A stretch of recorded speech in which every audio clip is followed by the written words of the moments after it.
Hi everyone, my name is Shawnee Stacy, and I did my overarching research project on the Plateau People's Web Portal, which is a digital repository of collections and uh, artifacts, photographs, and language dictionaries and more information that is relevant to the indigenous Plateau tribes.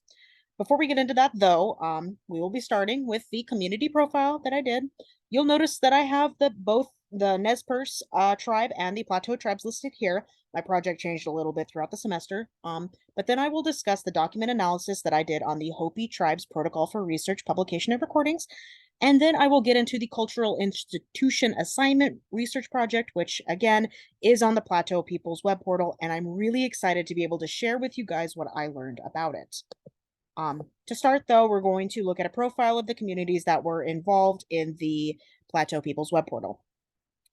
These tribes partnered with the Washington State University Center for Digital Scholarship and Curation, and they are the Spokane Tribe of Indians, the Confederated Tribes of the Colville Reservation, the Confederated Tribes of the Umatilla Reservation, the Coeur d'Alene Tribe, the Confederated Tribes of Warm Springs, the Confederated Tribes and Bands of the Yakima Nation, the Confederated Salish and Kootenai Tribes of the Flathead Reservation, and the Nimipu or Nez Perce Tribe. So, again, like I said, when I first started this semester, I definitely thought that I was going to be working on the Nez Perce National Historical Park. So I did my community profile on the Nimipu or Nez Perce people. Um, but I know that I'm not doing my project on the Nez Perce National Historical Park, but just in case any of you were curious, Nez Perce National Historical Park is a national park that spans 38 sites across Oregon, Washington, Montana, and Idaho. These sites are places that hold significant cultural and or historical significance to the Nimipu, including battlefield sites, grave sites, campsites, and other significant cultural sites. The visitor center is located in Spalding, Idaho, which is in central Idaho near Lewiston and Lapwai, Idaho. You can kind of see this screenshot that I took of the map where all of these sites are clustered between the four states. And some examples off to the side, which include like Camas Prairie, Lenore, and Whitebird Battlefield. The Nez Perce Reservation itself is about 750,000 acres and is located, like I said, in central Idaho. It originally was 7.5 million acres, though. Of these 750,000 acres, only about 13% of the land is owned by the tribe or enrolled tribal members, of which there are 3,500 or so. Tribal headquarters are located in Lapwai, Idaho. The governing body of the Nez Perce tribe is NEPTEC, or the Nez Perce Tribal Executive Committee, which is made up of 9 elected tribal members with 6 subcommittees, which are like human resources, law and order / intergovernmental affairs, natural resources, the Land Enterprise Commission, budget and finance / credit, and climate change / energy. So then, like I said, I expanded into the entirety of the Plateau tribal communities. However, there's quite a few of them, so I went with a rather broad overview so that everyone can kind of grasp at least the basics. This photo on this slide is of Celilo Falls, circa about 1952, before John Day Dam was built and buried it all underwater. For Plateau communities, Celilo was an incredibly important place and source of salmon, which was a major food staple and still is. And while I don't really have time to get into it here today, I do really encourage all of you to look up and learn about Celilo Falls and how it's been lost now due to the damming of the Columbia River and what that's meant for the communities that surround Celilo. Okay, so the Columbia Plateau itself is a rather large area, saying to run from like the Cascade foothills of Oregon and Washington to the west, the Camas Prairie of Idaho to the east, the drainage area of the Deschutes River in Oregon to the south, and then making up the northern border of it is the very large and magnificent Columbia River. This description is kind of vague though, so I tried my best to find the best map of it that I could, so that I could, show you guys exactly what I mean by that. However, these are by far the most obnoxious colors, and I'm really sorry about that. I hope it doesn't disturb the vibe too much. That very like bright lime green area is what's considered the Columbia Plateau. Prime Pauls says that there are 5 main linguistic families spoken by Plateau peoples, which are Salishan, Kootenai, Modoc, Klamath, and Sahaptin. Robust trade networks were also in this area due to its very central location between four other major cultural groups, which are the Northwest Coast, the Plains, Great Basin, and California. Um, Tribes were typically nomadic throughout most of the year, following fish, game, and gathering opportunities, but during the winter, they retained semi permanent camps. But of course, in the aftermath of the Lewis and Clark expedition and the encroachment of settler colonists, the Plateau peoples were subjected to forced removal, war, genocide, and the destruction, and loss of traditional hunting and fishing grounds, all of which culminated into forced removal into reservations. A few of these major reservations that are part of the Columbia River Intertribal Fish Commission um, are the Nez Perce Indian Reservation in Idaho, Umatilla Reservation in northeastern Oregon, the Warm Springs Reservation in north central Oregon, and the Yakima Reservation in central Washington. Still to this day, though, salmon and fishing, along with hunting and gathering traditional resources, are still major parts of Indigenous Plateau people's culture. So yeah, although I did my major project on the Plateau peoples and the Plateau peoples web portal, um, I actually did my document analysis on the Hopi tribe's protocol for research, publication, and recordings. I truly found that this document of theirs was an incredible resource to look through, and I really think it sets a great example for other tribes who may wish to employ similar documents. So really quickly, the Hopi tribe is a sovereign nation located in the northeastern Arizona, in parts of the Coconino and Navajo counties. The reservation is about 1.5 million acres and includes 12 villages and mesas. 12 villages located on three mesas. Um, the Hopi Nation currently has about 14,537 enrolled members as of the time of this recording and as of the time that I accessed that information from the Hopi tribe. So their protocol for research, publications, and recordings was put together by the Hopi Cultural Preservation Office. Their job is to be responsible for representing the Hopi people's cultural interests both within and outside the Hopi Reservation, which includes the newly acquired lands, which are ranches. To do this, the Hopi Cultural Preservation Office takes the input of Hopi clans, villages, religious societies, and the tribal government so that all aspects of the Hopi community are considered when making decisions. One such responsibility of theirs was to create the protocol for research, publication, and recordings. This document sets boundaries and expectations for how intellectual property should be handled, and it was created in response to many years of Hopi intellectual property being misappropriated, stolen, and published without authorization by the Hopi tribe. Some of these instances included things that were, never really meant for outsiders to see. The Protocol for Research, Publications, and Recordings establishes the rights of Hopi people to their privacy, as well as the right to not become unwillingly involved in a commercial relationship. It also establishes that the Hopi tribe should be consulted by all projects or activity involving intellectual property, and that such property or activity should be reviewed and approved by the Hopi Cultural Preservation Office. These include research endeavors, projects that include recordings of either written or verbal knowledge, and any multimedia products derived from Hopi intellectual resources. It also lays out steps in which proposals should address the following, which are discussing intents and benefits for the Hopi tribe, risks, consent, rights to privacy and confidentiality, discussion of potential recording devices being used, the rights of the Hopi tribe to exert sovereignty over their intellectual property, fair and just compensation for participation in the research, hiring native individuals for the project, and the right for the Hopi tribe to review the results of the research or study before it is published. So clearly, the Hopi tribe is exercising its rights given under the United Nations Declaration on the Rights of Indigenous People, specifically Article 31, which states Indigenous people have the right to maintain, control, protect, and develop their cultural heritage, traditional knowledge, and traditional cultural expressions, as well as manifestations of their sciences, technologies, and cultures, including human and genetic resources, seeds, medicines, knowledge of the properties of fauna and flora, oral traditions, literatures, designs, sports and traditional games, and visual and performing arts.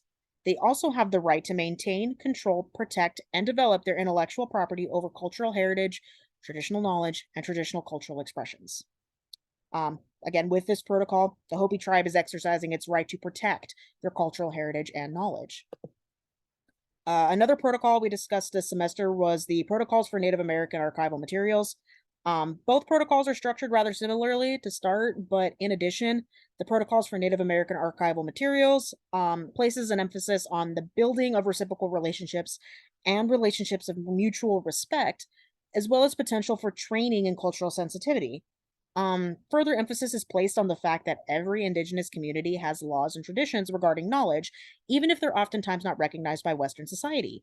The Hopi Tribe's protocol for research, publications, and recordings is a direct policy that dictates what practices should be done in regards to handling Hopi traditional knowledge in a culturally sensitive manner, as well as holding that standard to any potential research or similar activities. The responsibilities then, with this in mind, of libraries and archival institutions is to first and foremost always listen to Indigenous communities. For the Hopi tribe, their protocol lists their expectations for researchers and the First Nations archivist circles, or sorry, the first archivist circles protocols lay out further best practice scenarios that should always be adhered to. It's important to remember that Western training in archaeology, anthropology, and library and information science doesn't really take Indigenous perspective into account, nor does it typically include training or education on tribal practices or culture. I really enjoy this quote by Lotsie Patterson, excuse me, a member of the Comanche Nation, where she says that it is much easier to teach someone library and archive skills than it is to try and teach them a culture. It should be further noted that the right to privacy and confidentiality should be respected as well. And even though, as information professionals, we are kind of in a field that champions this like unfettered access to information, it's important to remember that privacy isn't a foreign concept to library and information science. Patron confidentiality is a right that is established by the Library Bill of Rights, and restricted materials do exist out in the library world. It's really not hard to apply these concepts to protecting Indigenous knowledge. And in doing these, we can hope to decolonize our libraries and archival institutions. So now we're on to the main event, my cultural institution profile. Again, like I mentioned, I did my project on the Plateau People's web portal.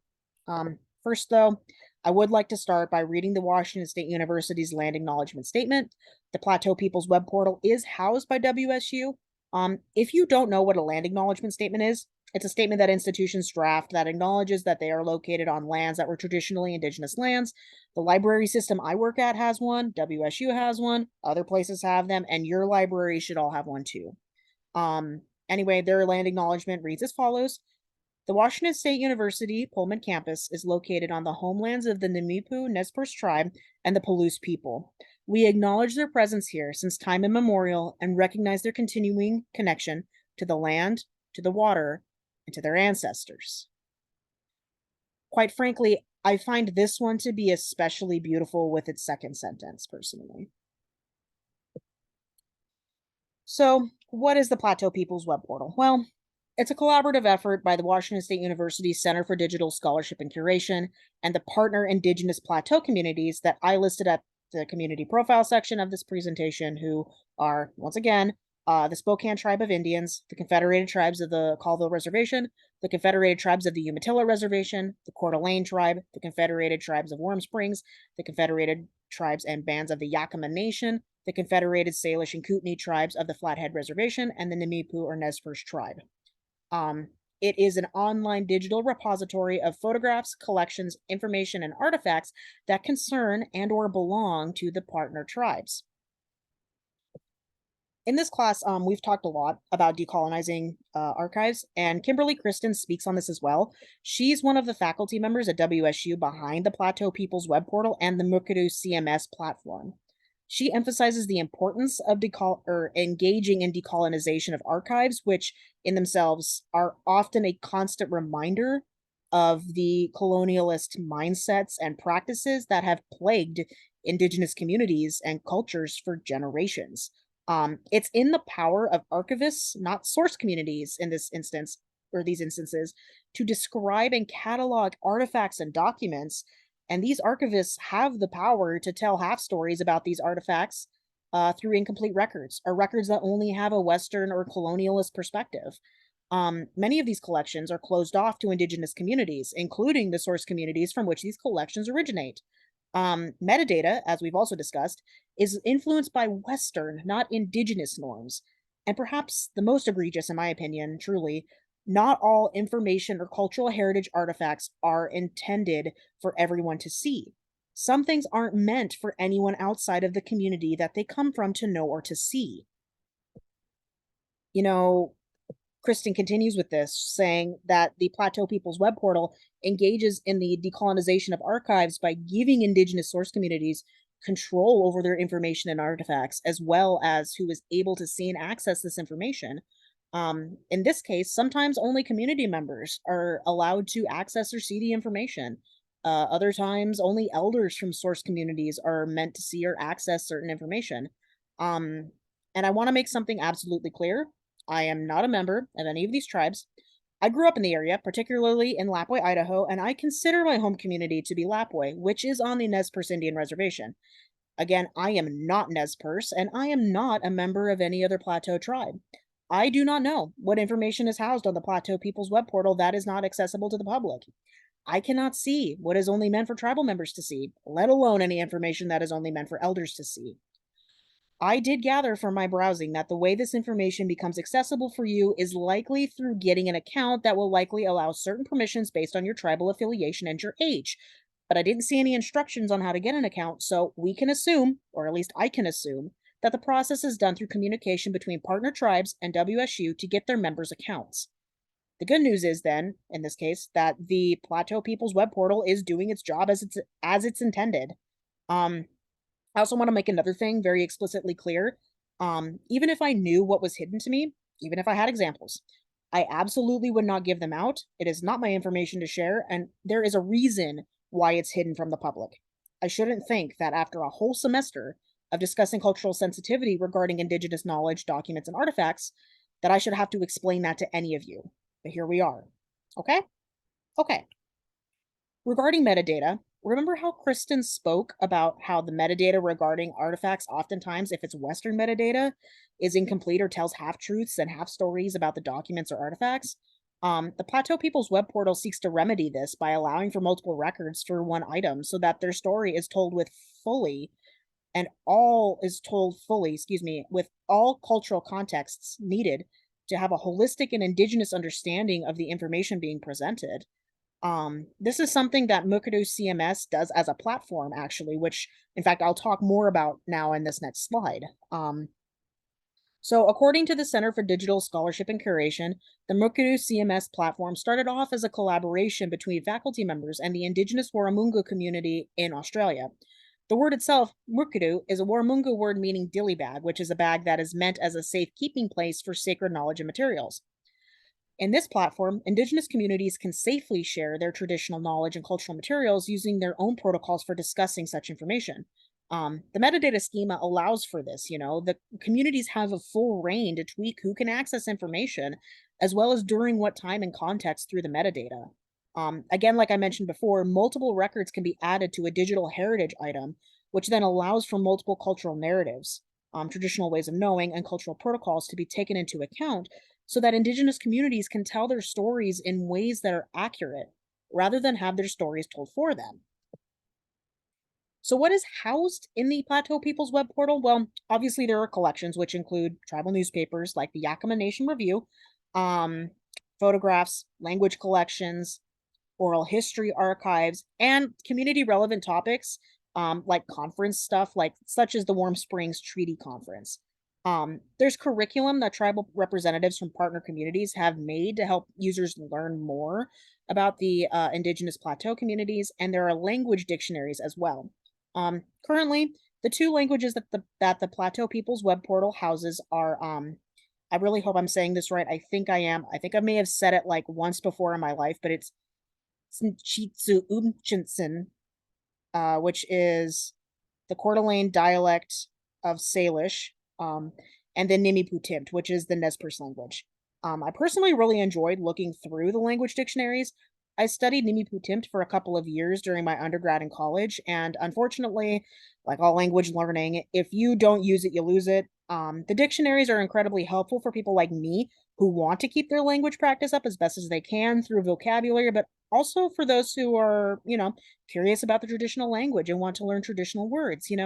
These dictionaries are great for keeping these languages alive, and it's a beautiful thing, truly. So regarding the curriculum though, to start, I don't really because I'm aware that this is getting rather long. I'm only really going to highlight the curriculum and one like really personally, in my opinion, a really cool collection. But to start, just so that everybody is kind of like aware of what it is, I would like to say that the Center for Digital Scholarship and Curation says that these curriculums have been created by tribal representatives from partner tribes. Each one of these pages contains context and intention from the source tribes so that the materials are understood in the way that they're needed to be per indigenous philosophy and knowledge. For instance, the Yakima tribe's curriculum on traditional dance has a contextual information video that details how the curriculum is to be utilized and understood. These curriculum materials are meant for use by both indigenous community members and outsiders who wish to learn more about the indigenous plateau peoples. Um, so then the collection that I wish to highlight in this presentation, out of the many that are packed full of information. So truly, I do recommend that you check out the Plateau People's web portal sometime. There's so many cool collections out there that you can access as just a public, like as a member of the public, you can access this information.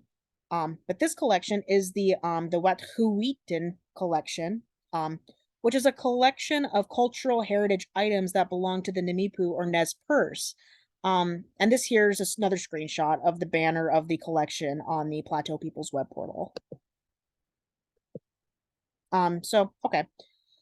According to the Center for Digital Scholarship and Curation, the collection was actually called the Spalding Allen Collection at first. These items and artifacts were actually quote unquote collected by the missionary Henry Spalding between 1841 and 1846. He sent them to his colleague, Dr. Dudley Allen, in Ohio in exchange for supplies they needed at the mission in Spalding, Idaho, which you may recall is on the reservation near Lapwai, Idaho. These items were Nez Perce cultural artifacts that included things like clothing and horse gear and other items of cultural significance. This collection was housed at the Ohio Historical Society until 1980 when the OHS loaned it to the Nez Perce National Historical Park on like a year-long renewable lease. But according to the Center for Digital Scholarship and Curation, in 1993, the OHS abruptly demanded the collection back from the Nez Perce National Historical Park and would only sell the collection to the Nez Perce tribe for its full appraised value, which at the time was $608,100. Their deadline to have this paid in full, or they would take the collection back, was only 6 months. Thankfully, though, the Nez Perce tribe, through fundraising and receiving funds from donors, was able to buy this collection and bring their artifacts home for good. Wet'suwet'en is itself is a Nimipu Timt word meaning return from captivity. It's currently on loan to the National Park Service, but users are able to browse this collection online at the Plateau People's web portal, where there are also videos where tribal members discuss the meaning and cultural significance of the items.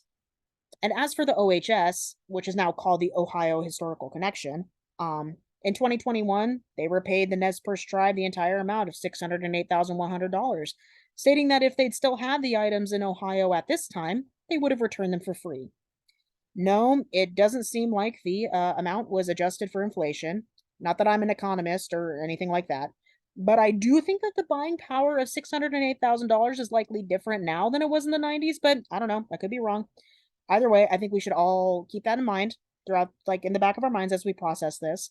At least the Ohio Historical Connection did give that money back, truly. Um, as I've been discussing this institution, some of you may have thought about digital repatriation, and you absolutely should have. All of the items in the Plateau People's web portal have been digitized, which is a form of digital repatriation. Krupa and Grimm, were probably like, as we remember, discussed digital repatriation and described it as kind of like a potentially could be a rather lazy way for institutions to quote unquote repatriate items by making digital facsimiles of documents and artifacts that concern indigenous communities. In this way, these archival institutions don't have to relinquish their control over these items that really truly don't belong to them. But there are instances in which this works, and the authors discuss the Great Lakes Ohio Valley ethnohistory collection, or the Glove collection, housed at the Indiana University. The indigenous communities involved with this were the Eastern Shawnee tribe of Oklahoma, the Citizen Potawatomi Nation, and the Wyandot Nation. This was really the best solution for these tribes to be able to have their documents back, as they'd all been subjected to forced removal from their ancestral homelands. Um, Digitizing these items, which are really rather fragile and from like the 1600s to the 1900s, and discuss like tribal history, names, and land use descriptions. This made it so that these items could make their way home as best as they could. Kristen describes the Plateau People's web portal to have similar origins to the glove collection. The source communities are scattered between multiple states, and not all communities have the ability or desire to travel to WSU or any of the other partner institutions that house these collections to access their information.